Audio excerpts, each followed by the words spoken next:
जय हिंद साथियों, स्वागत है आपका बिंदास स्टडी के यूट्यूब चैनल में। जैसा कि आप सब जानते हैं, इस समय हम इंडियन पॉलिटी यानी भारतीय राज्य व्यवस्था से संबंधित महत्वपूर्ण 500 प्रश्नों की सीरीज चला रहे हैं। तो ये उस सीरीज का पार्ट थर्ड है।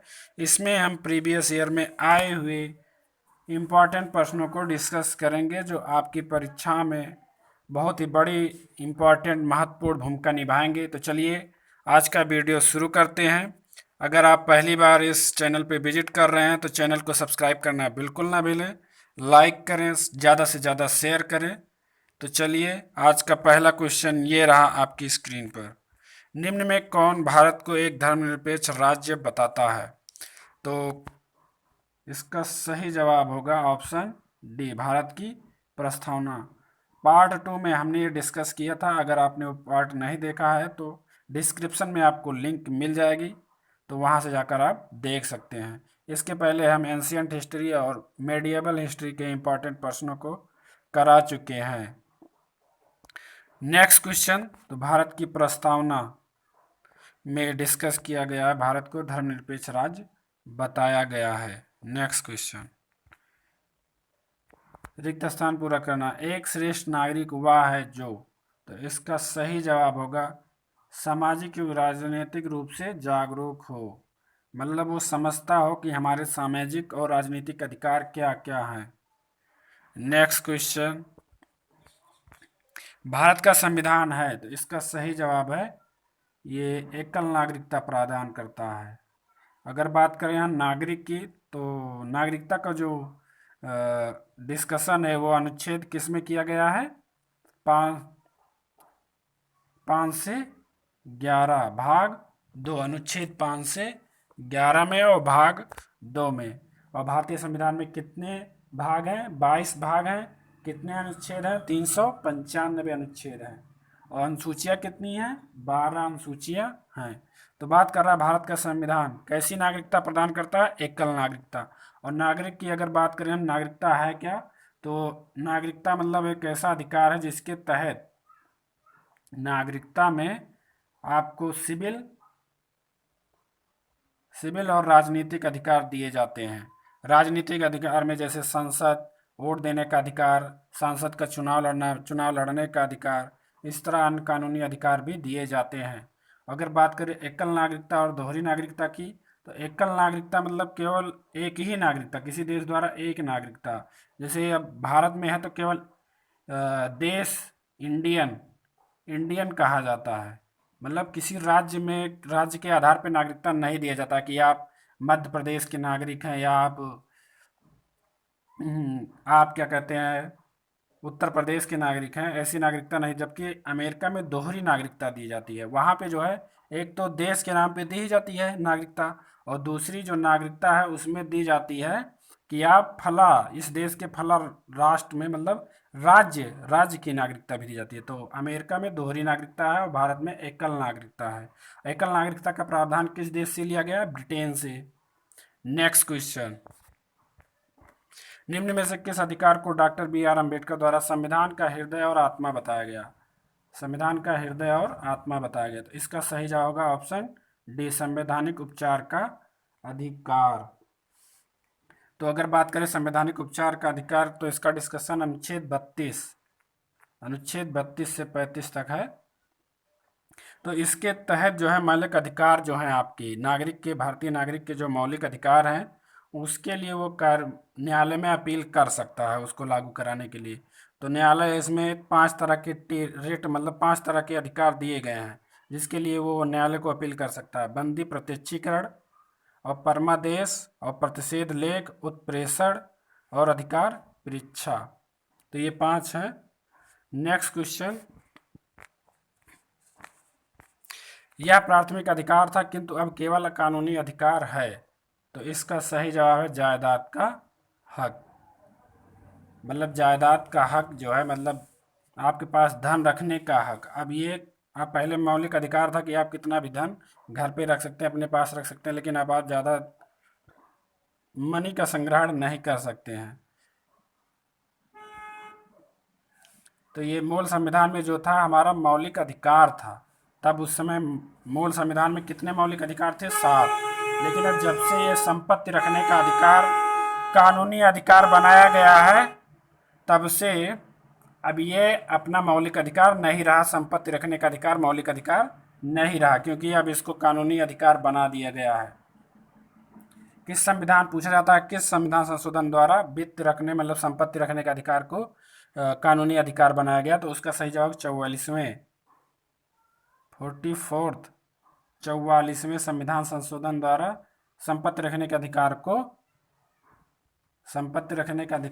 क्या बनाया गया?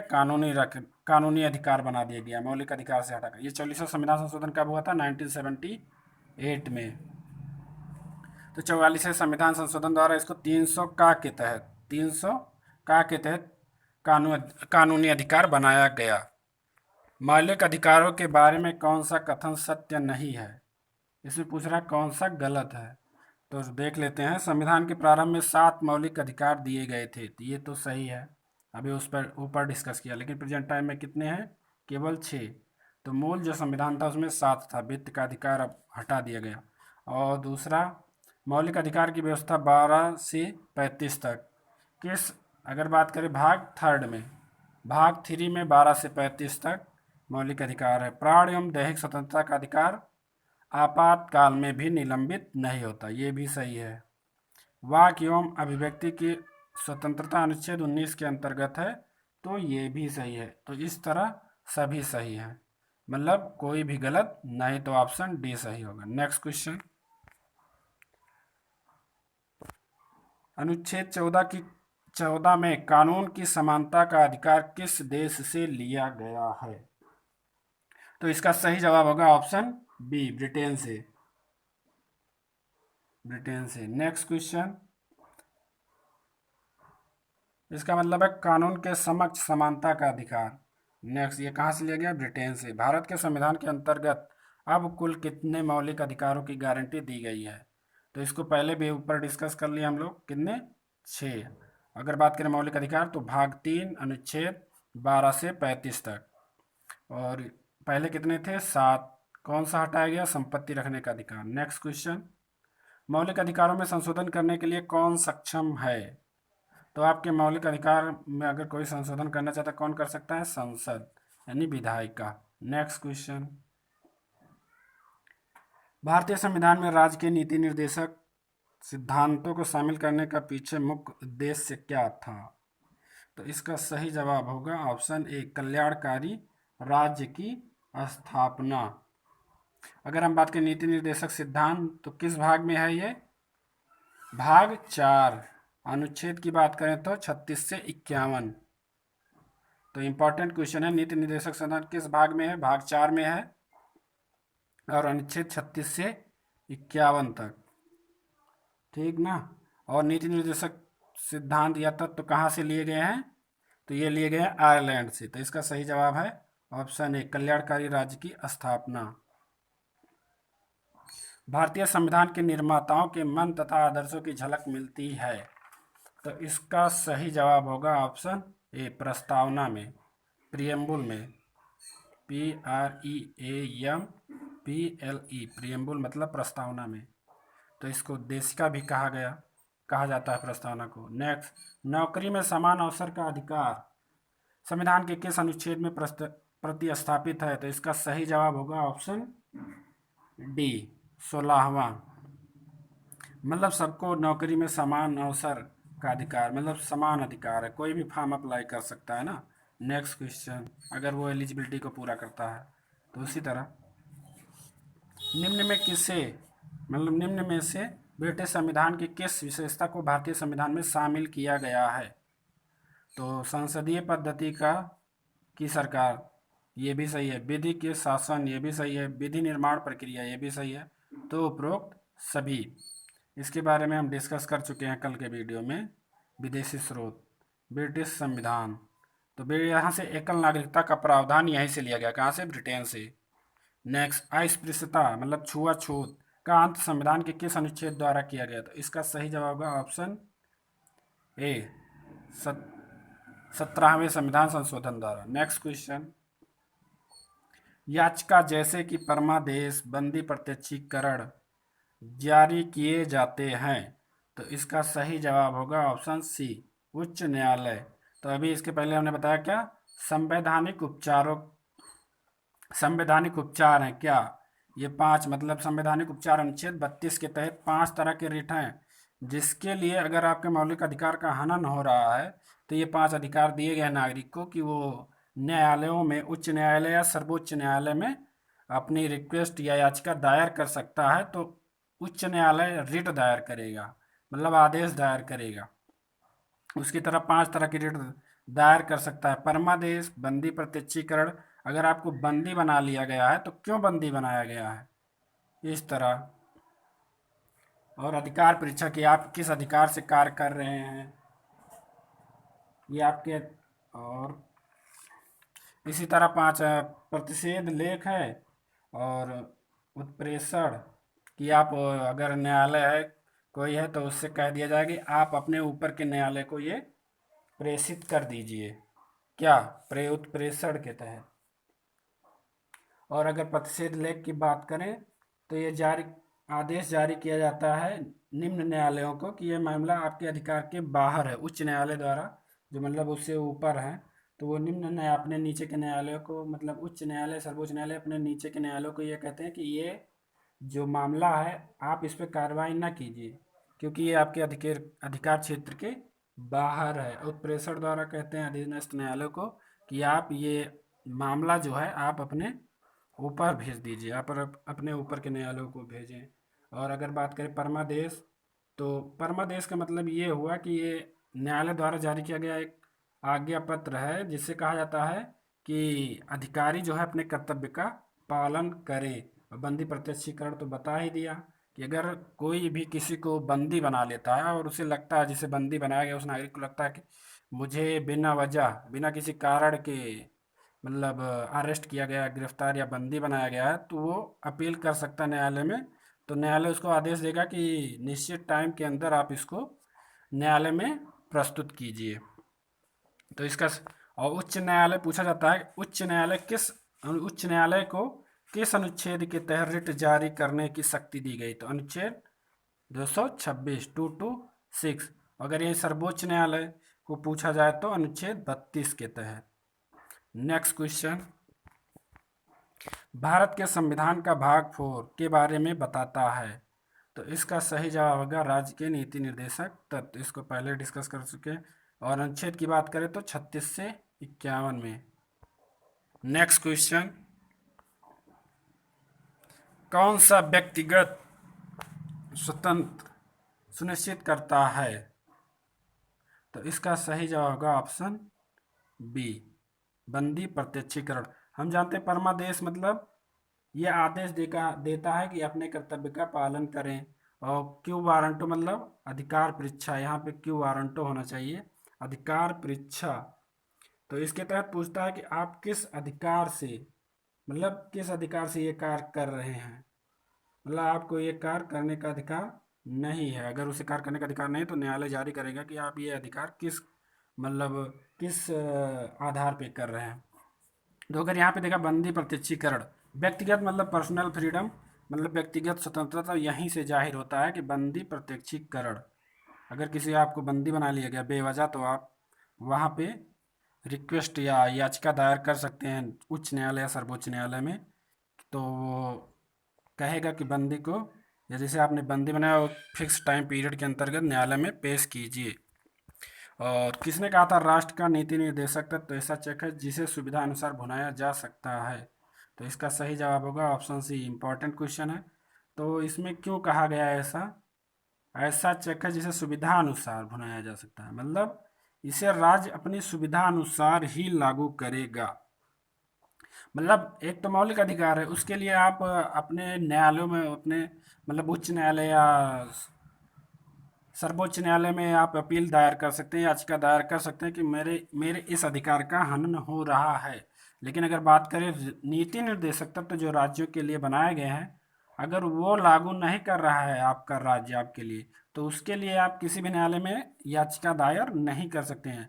तो इसीलिए कहा गया सुविधा अनुसार, मतलब ये ऐसा कानून समझ लीजिए या ऐसा नियम है जिसके तहत अगर राज्य की मर्जी करेगा तभी वो लागू करेगा, नहीं तो नहीं लागू करेगा। तो इसीलिए इसे कहा गया है ऐसा चेक जो सुविधानुसार बनाया जा सकता है। तो इसका सही जवाब होगा ऑप्शन सी, केटी शाह। नेक्स्ट, वर्ष 2005 में सूचना के अधिकार की परिपाटी में अग्रणी व्यक्ति कौन है? सूचना का अधिकार मतलब RT, I right to information. तो पूछ रहा अग्रणी व्यक्ति, तो इसका सही जवाब होगा ऑप्शन डी, अरोड़ा राय। अरोड़ा राय के बदौलत मतलब उन्होंने बार बार इस पे मतलब इसके बारे में संज्ञान लिया, उनके कारण ही ये जाके मतलब विधेयक आया, तब जाके ये कानून बन पाया सूचना का अधिकार। आजकल हम जैसे कोई एग्जाम हुआ उससे रिलेटेड या कहीं भी मतलब कुछ भी हो रहा है, कार्य विकास के कार्य हो रहे हैं, तो उससे रिलेटेड हम लोग आरटीआई दायर कर सकते हैं। तो सूचना का अधिकार 2005 की अग्रणी व्यक्ति कौन है? अरोड़ा राय, आरटीआई। नेक्स्ट क्वेश्चन, निम्न में कौन सा अधिकार राजनीतिक अधिकारों की श्रेणी में आते हैं? राजनीतिक अधिकार मतलब वोट देने का अधिकार, या फिर जैसे हुआ सांसद या विधायक या कुछ भी मतलब चुनाव लड़ने का अधिकार, ये सब क्या है? राजनीतिक अधिकार है। तो जीवन का अधिकार ये तो मौलिक अधिकार, ये भी शिक्षा प्राप्त करने का अधिकार मौलिक अधिकार, ये भी। लेकिन ये जो है निर्वाचन या निर्वाचित होने का अधिकार या वोट देने का अधिकार कैसा अधिकार है? एक राजनीतिक अधिकार है। नेक्स्ट क्वेश्चन, 14 वर्ष से कम उम्र के बच्चों को जोखिम भरे काम पर न लगाना किस अधिकार के प्रति संरक्षण है? तो इसका सही जवाब होगा ऑप्शन ए, शोषण के विरुद्ध। शोषण के विरुद्ध। तो इसकी अगर बात करें शोषण के विरुद्ध किस अनुच्छेद के तहत ये दिया गया शोषण के विरुद्ध? अनुच्छेद 24। तो इसमें जो है बाल श्रम मतलब जो बच्चे काम करते हैं कारखानों या उद्योगों में, उनको मतलब काम पर नहीं रखा जा सकता, उनसे मतलब काम नहीं कराया जा सकता है 14 वर्ष से अगर उनकी उम्र कम है। अगर अनुच्छेद की बात करें तो अनुच्छेद 24 के तहत। कभी कभी क्वेश्चन आ जाता है कि किस उम्र के मतलब किन उम्र के बच्चों को जो है कारखानों में काम के लिए नहीं लगाया जा सकता, तो उसका सही जवाब होगा 14 वर्ष से कम उम्र के बच्चों को। नेक्स्ट क्वेश्चन, 1 अप्रैल 2010 को कौन सा अधिकार भारतीयों को प्रदान किया गया? तो इसका सही जवाब होगा, एक इम्पॉर्टेंट क्वेश्चन है, शिक्षा का अधिकार। जो शिक्षा का अधिकार है ये 6 वर्ष से 14 वर्ष के बच्चों को कहा गया कि इनको निःशुल्क शिक्षा देनी पड़ेगी। कैसी शिक्षा? निःशुल्क, और जरूर शिक्षित करना पड़ेगा, अनिवार्य शिक्षा देनी पड़ेगी। मतलब 6 से 14 वर्ष के एज ग्रुप के बच्चों को निःशुल्क शिक्षा देनी पड़ेगी। तो ये किसके द्वारा दिया गया? 1 अप्रैल 2010। तो इसके ये कब मतलब आया? 86वें संविधान संशोधन 2002 के द्वारा। 86वें संविधान संशोधन 2002 में एक प्रावधान मतलब प्रावधान किया गया, उसके तहत यह अधिकार 2010 में दिया गया। नेक्स्ट क्वेश्चन, मतलब संशोधन किया गया 2002 में, अधिकार प्राप्त हुआ 2010 को। ऑप्शन ए, चतुर्थ स्तंभ, फोर्थ स्टेट शीर्षक शब्द का प्रयोग किसे, ये सब आप जानते होंगे इसके बारे में। तो 3 स्तंभ तो जानते हैं, संसद, कार्यपालिका, न्यायपालिका, ये तो 3 स्तंभ है। लेकिन समाचार पत्र तथा प्रेस को चौथा चतुर्थ स्तंभ या चौथा स्तंभ की संज्ञा दी गई है।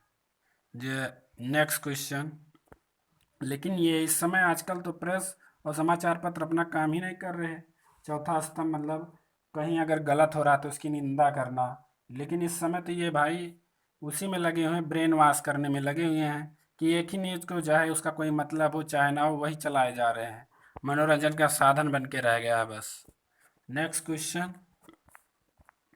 भारतीय संविधान के किस अनुच्छेद में समान न्याय निःशुल्क विधिक सहायता मतलब निःशुल्क कानूनी सहायता का प्रावधान है? इसका सही जवाब होगा ऑप्शन बी, इंपॉर्टेंट क्वेश्चन। तो 39। तो ये क्या है? राजनीति निर्देशक तत्व का अनुच्छेद है। नीति निर्देशक तत्व का 36 से 51 तक है, तो ये 39 है। तो मतलब ये नीति निर्देशक तत्व से रिलेटेड है।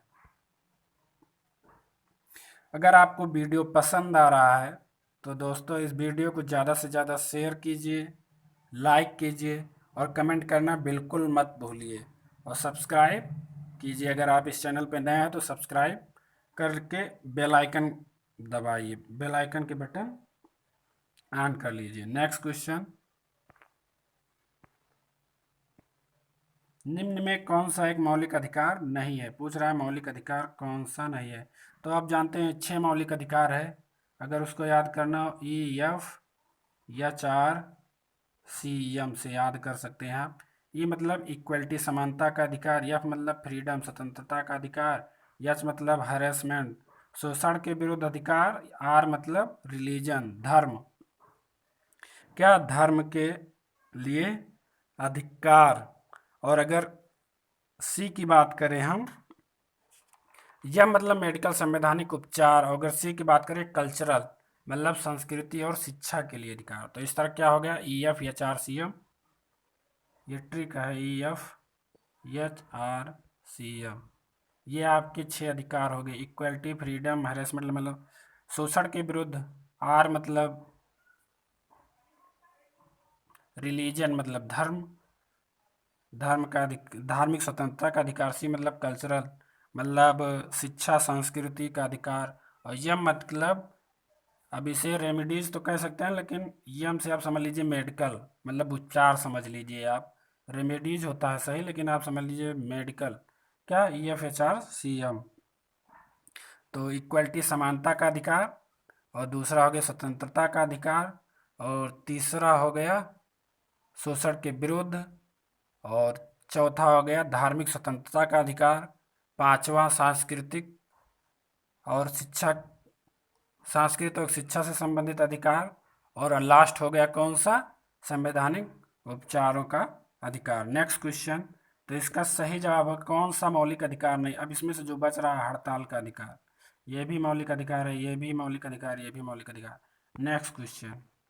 अरे तो यहीं पे हमारा वीडियो आज का समाप्त होता है। अगर आपको वीडियो पसंद आया तो अधिक से अधिक शेयर कीजिए, लाइक कीजिए और सब्सक्राइब करना बिल्कुल मत भूलिए। और वीडियो देखने के लिए धन्यवाद। जय हिंद।